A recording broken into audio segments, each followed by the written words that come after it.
Project Fear would work super well in Alberta, because Alberta knows that it's so wealthy. You know, you could scare people a little bit about their pension, maybe. I can't really think of other things because everyone in Alberta instinctively knows they're going to be better financially. But there's a second part that they sort of had in the UK, but I see it big time in Canada. I'm calling it Project Sneer. So there's Project Fear, which is I'm going to make you afraid you're going to lose your pension. Project Sneer is the entire Laurentian punditocracy. And I shouldn't pick on Andrew Coyne, but he's the most rabid of them, is just constantly denigrating the word traitor and treason. I don't know if you saw this, David. 2 days ago, the Parti Québécois separatist politician won a provincial by-election. That's the fourth Parti Québécois separatist in a row. 4 in a row. And I searched the entire CBC website. I found one tiny story written completely straight, just a little, oh, by the way, the PQ one. Why is it that the sneering is directed at Albertans who are saying, hey, stop picking on us, stop stealing our stuff, stop blocking our oil? But you have a separatist in Quebec. If you mention them at all, just report it straight. The Project Sneer, tell me a little bit about that, and what would Dominic Cummings do to fight Project Fear and Project Sneer? Well, I'll tell you what he did do with Project Fear is he decimated the elite opinion by realizing he's relentlessly focused on data. And he's a believer. Actually, there's a similarity between Peter Thiel's philosophy of mimetic thinking by the philosopher René Girard and some of what you read in Dominic Cummings, actually. And so for the nerds in the crowd, they listen, interesting to look at that. But I think that one of the things that the elite was shocked at was they knew when they saw the results of Brexit that there were a lot of smart traders, bankers, lawyers that had voted leave. And they were stunned by it. And what I think happened was people started to realize life is bigger than economic logic. Life is about the kind of society you want your kids to inherit and what that society looks and feels like. And I think that the problem that Andrew, I have respect for. I used to read his stuff all the time. I think he and I come at things from a very different perspective. But I think that the issue that Andrew has and the issue that a lot of people that would reflect Andrew's opinion have is actually they are fearful. They know if they have any grasp of the economics of this country at all, that if Alberta does, and I'll tell you this because I worked on APP, at the time when I ran the numbers on APP, I went into Travis Tave's office and I said, Travis, just explain that. By that you mean the Alberta provincial pension? Yeah, Alberta taking back and controlling the way Quebec has a pension plan. So I'll give some background. So one of my thoughts when I came back from running strategy for a global bank, and Jason had said, come back, be the finance minister. And I came back before I would be resident for long enough to have been elected. And so I focused on just working to try and achieve our economic strategy from within the government. And we had 6 or 7 pillars that we looked at. We had a segment-specific strategy around what we would do with our airports and airlines to create the kind of autonomy that Hong Kong, Singapore, and Dubai had created. And we knew that Alberta had some of those same landlocked characteristics, or in their case, they had a large country around them that was antagonistic, like Hong Kong has with China, or Singapore had with Indonesia, Malaysia, and Dubai had by being landlocked. And we looked at all those strategies, how we could deploy them in Alberta. And, as we were sort of building that economic superstructure up, one of the things that became increasingly apparent to me is Alberta actually runs the economy of Canada in a really fundamental way. And if you look at something like the Alberta pension plan, if we simply said the following, it's a thought experiment. What if Alberta just said, we don't want much, we just want exactly what Quebec has? And it's a federation that's constitutionally managed. And so we're just going to take all of their powers. So we will have, instead of having a federally run bureaucracy on the law enforcement side, like the RCMP, which used to be very proud, but now is very kind of, DEI focused and politically correct. What if we had just had an Alberta based, much more accountable law enforcement system that actually took rural crime seriously? What if we funded that ourselves? What if we had our Alberta pension plan here instead of just the way the Quebec pension plan happened? So what if we took the assets that Alberta had contributed to CPPIB and we took those out?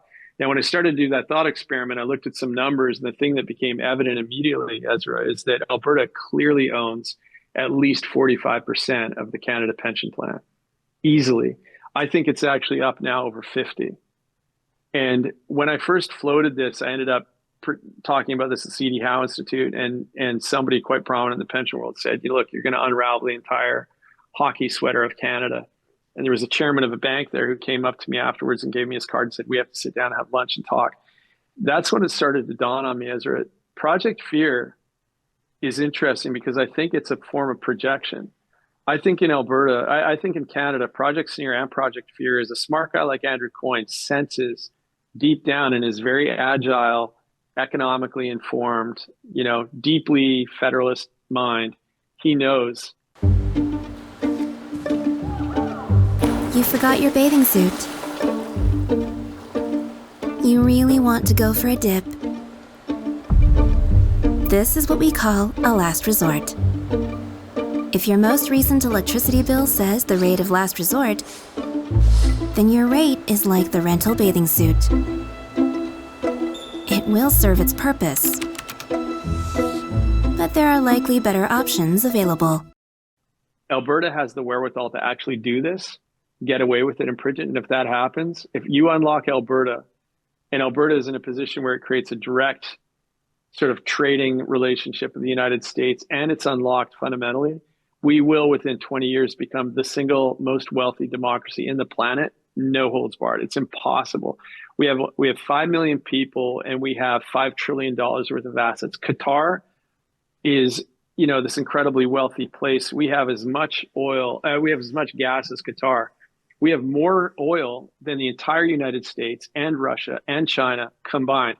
We haven't even mapped a full geological survey of our mineral wealth. This is the wealthiest democracy on planet Earth. Nothing is even close. And I think guys like Andrew and others instinctively, even though they won't ever admit it, understand this is a place where you could actually build. We've got the same, when I set up Invest Alberta, I set it up on the pattern of Ireland, partly because if you look at Israel and you look at Ireland, two of the best sort of most capital intensive places that did a great job of attracting international capital. I looked at those two models and we built Invest Alberta on those models. And when you look at Alberta can be 5 times wealthier than Ireland easily. We have far more natural wealth in Ireland, and we've got a very similar sort of population structure. We have all this potential, and if you were to say, what are the 3 or 4 things keeping you from reaching your potential? The top three would be federal government interventions that prevent us from just doing the things that we want to do naturally, which they would ultimately benefit from. Mm-hmm. So at a certain point, you have to ask yourself, so what is the motive of Andrew in being so resentful over Alberta separatism, but so accommodating of Quebec separatism? What is this cultural sentiment in the East that is so antagonistic? And it's been, there's something in that DNA when you look at these old posters that you see of, back in the middle of the century, these political posters of Alberta being resentful over federal control. I think the big difference now is Alberta is reaching escape velocity. And anybody close to the Canadian economy knows just how bad it's gotten. And that if you take Canadian economic numbers and you strip out Alberta, Canada falls. Mm-hmm. It's already at the bottom of the OECD. If you take Alberta and you say Alberta without Canada, it is an extraordinary, fast-growing, highly competitive middle power globally. If you take Alberta out of Canada, and Canada no longer has Alberta, and Canada continues to pursue this heavy red tape, extreme bureaucracy, extreme debt, and again, people have to calc the debt on both the provincial and the federal level because of the way we're structured federally. You have a country that can't work mathematically without Alberta funding things. And so I think that what you're seeing in Project Fear and Project Sneer is the Project Fear is actually the fear of people that get close to the numbers or just their intuition about this. They start to realize these people could actually pull it off. They could actually do it. They could separate. And if they did, the Canadian experiment would be over. And so I think the stakes are much higher than people are willing to admit. And they're going through the 5 phases of grief, or whatever that framing is. And I think denial is the first one. And I think they're starting to realize mockery kind of helps them feel better because it's a form of denial. But as you get closer and closer to what this is, and again, I don't want separatism. I want a restructuring of the architecture of Alberta in Canada. But my restructuring of the architecture of Alberta in Canada pivots off of Ottawa being willing to make Alberta as autonomous as Quebec, plus some other things. And right now, the signal that they're sending, even under this new prime minister, is they're totally unwilling to do even the most rational middle steps. And so they are in a position where you're going to start to see this get hotter and hotter. You're going to see people like Andrew get angrier and angrier, because the closer you get to that moment, and what they don't realize they're doing, like that Globe and Mail and some of the things Andrew writes, is they're just lighting a fire under the middle of the road people.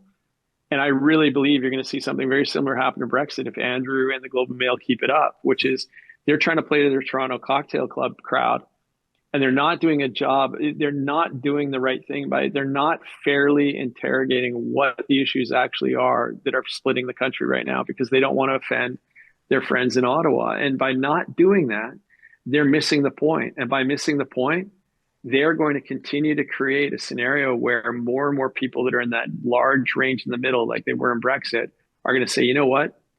If you're giving me the choice between continuing with this failed status quo of another lost decade culturally and economically in this country, or trying something new, even if it's not perfect, or even if I don't like the way it's framed, I'm willing to try something new. And I think they don't understand just how deep that middle vote is. I can tell you right now, Ezra, I've said this on a few things recently, I'm talking to people that no one would ever guess would say, if you asked me to vote, I'm going to vote, that we just try something totally new here.